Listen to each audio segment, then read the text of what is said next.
की महान पिता धन्यवाद करते हैं आज के सुंदर बाइबल अध्ययन के लिए। खुदावन हर एक को बड़ी बरकत दे, आशीष कर पिता यीशु नाम से मांगते हैं, आमीन। हम पढ़ेंगे न्यायों की किताब 4 अध्याय दबोरा और बाराक का चरित्र।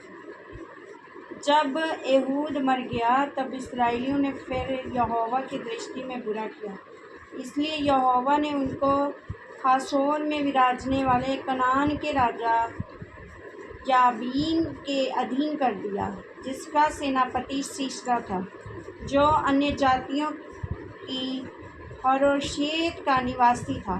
तब इस्राएलियों ने यहोवा की दुहाई दी, क्योंकि सीसरा के पास लोहे के 900 रथ थे और वह इस्राएलियों पर 20 वर्ष तक बड़ा अंधेर करता रहा।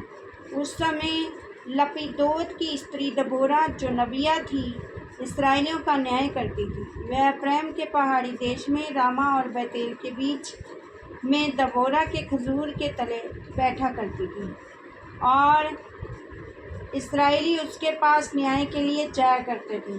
उसने अबीनोअम के पुत्र बाराक को कदेश नप्ताली में से बुलाकर कहा, क्या इस्राएल के परमेश्वर यहोवा ने यह आज्ञा नहीं दी कि तू जाकर ताबोर पहाड़ पर चढ़ और नप्तालियों और जबूलूनियों के 10,000 पुरुषों को संग ले जा। तब मैं याबीन के सेनापति सीसरा को रथों और भीड़भाड़ समेत किशोन नदी तक तेरी ओर खींच ले आऊँगा और उसको तेरे हाथ में कर दूँगा। बाराक ने उससे कहा, यदि तू मेरे संग चलेगी तो मैं जाऊँगा, नहीं तो नहीं जाऊँगा। उसने कहा, निसंदेह मैं तेरे संग चलूँगी, तो भी इस यात्रा से तेरी कुछ बड़ाई ना होगी, क्योंकि यहोवा ने सीसरा को एक स्त्री के अधीन कर देगा। तब दबोरा उठकर बाराक के संग कादेश को गई, और तब बाराक ने जबूलून और नप्ताली के लोगों को कादेश में बुलवा लिया, और उसके पीछे 10,000 पुरुष चढ़ गए और दबोर उसके संग चढ़ गई। हेबेर नामक केनी ने उन केनियों में से, जो मूसा के साले होबाब के वश के थे, अपने को अलग करके केदेश के पास से सनत्रीम के बांज वृक्ष तक जाकर अपना डेरा वहीं डाला था। जब सीसरा को ये समाचार मिला कि अबीनोअम का पुत्र बाराक ताबोर पहाड़ पर चढ़ गया है, तब सीसरा ने अपने सब रथ, जो लोहे के 900 रथ थे, और अपने संग की सारी सेना को अन्य जातियों के हरोशेत के कोशोन नदी तक बुलवाया।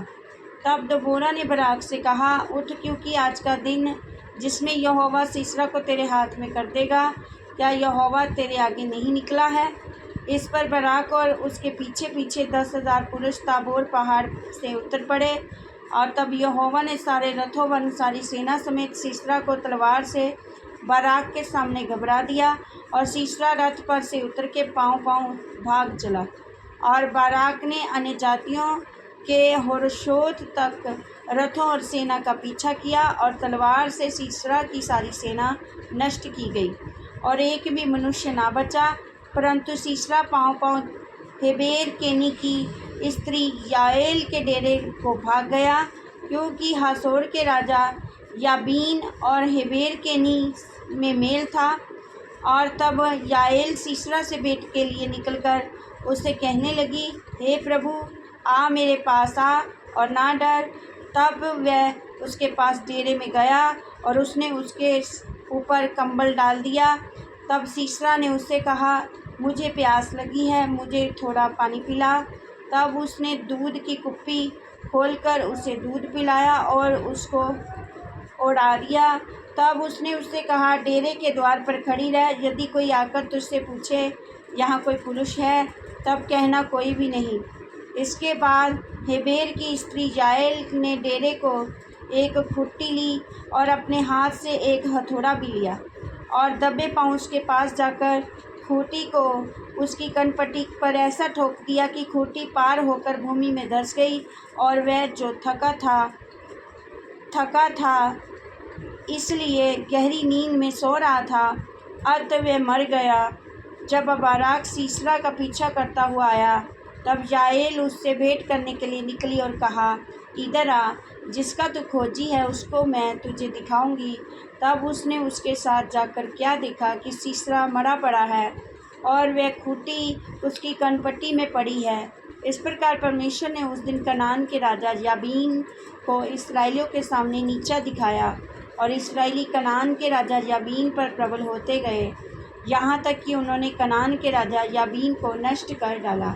इस वचन के द्वारा पर ब्लेस करेंगे। आमीन। सब कुछ